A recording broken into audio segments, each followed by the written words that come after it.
El punto es que el tema del desabasto de medicamentos para niños y niñas con cáncer, pero también de medicamentos en general, medicamentos oncológicos para adultos, antirretrovirales para personas con VIH, ha estado probablemente más que nunca esta semana, pero lleva varios meses, 2 años para ser exactos, sobre la mesa. Y es miércoles de análisis y platicamos de esto con René Delgado, sobre todo por las desafortunadas declaraciones de Hugo López-Gatell. René, buenos días. Así es, Daniel, buenos días. Enrique, buenos días. Pues fíjate que anoche, que veía un poco por dónde llevar el comentario de hoy, advertía que a lo largo de la pandemia, prácticamente 1 año y medio, nunca había dedicado el comentario al doctor Hugo López-Gatell. La razón, me parece que se trata y se trataba de un servidor público con enormes responsabilidades, sujeto a decisiones complicadas, también objeto de presiones de una circunstancia adversa y de una inquietud social sin sosiego.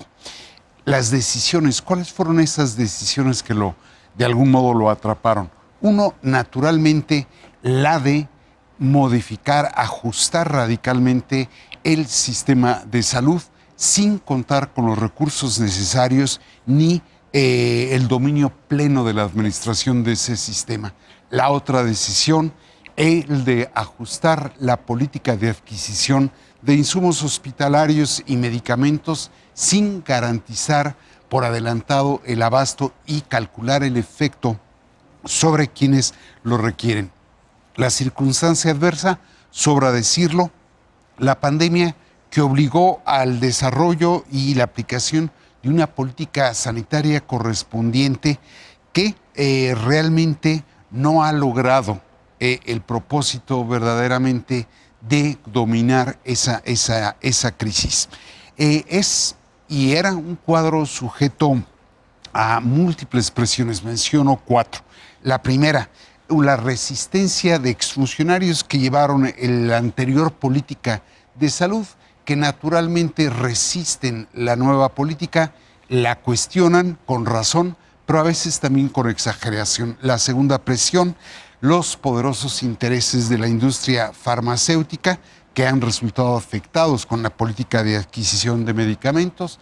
La tercera, el afán presidencial de minusvalorar la pandemia. Y la cuarta, la inquietud y el dolor social que provoca la pandemia, que pese al conocimiento adquirido y aún pese a la vacuna, no logra ser dominada por la ciencia, sometida por la ciencia, y bueno, tanto así que anoche los estragos provocados por ella se cifraba en casi 233,000 vidas. Por si todo lo anterior no fuera suficiente, se le encargaron al doctor López-Gatell 2 tareas: llevar la Secretaría de Salud sin ser el titular de ella y ser el vocero de esa desgracia que es la crisis sanitaria.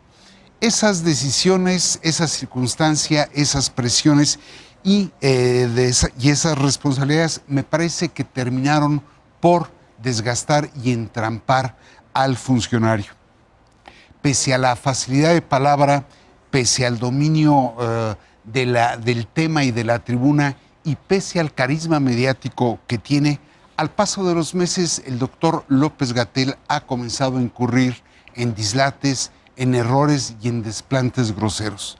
El principal error me parece que es el haber sometido el argumento técnico, científico, administrativo al postulado, la disciplina y la obediencia política.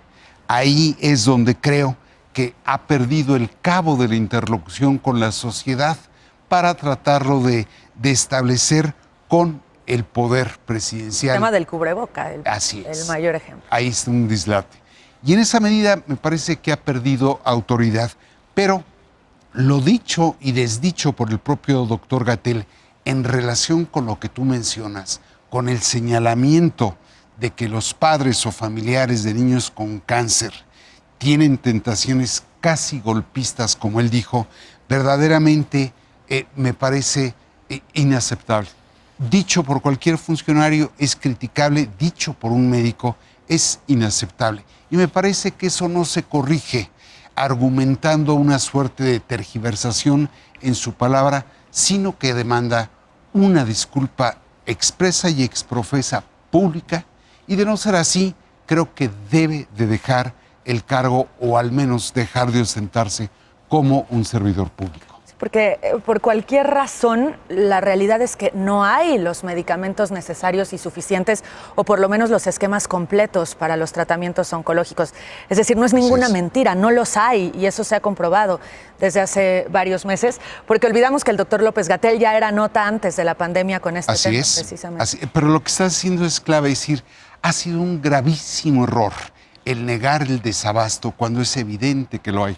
Puede haber razones para comprenderlo, pero decir que no hay y hacer esas calificaciones es lamentable. Y viniendo de un médico. Es lo que yo digo. Cualquier funcionario, pero un médico, no más no. Muchas gracias, René. A ustedes.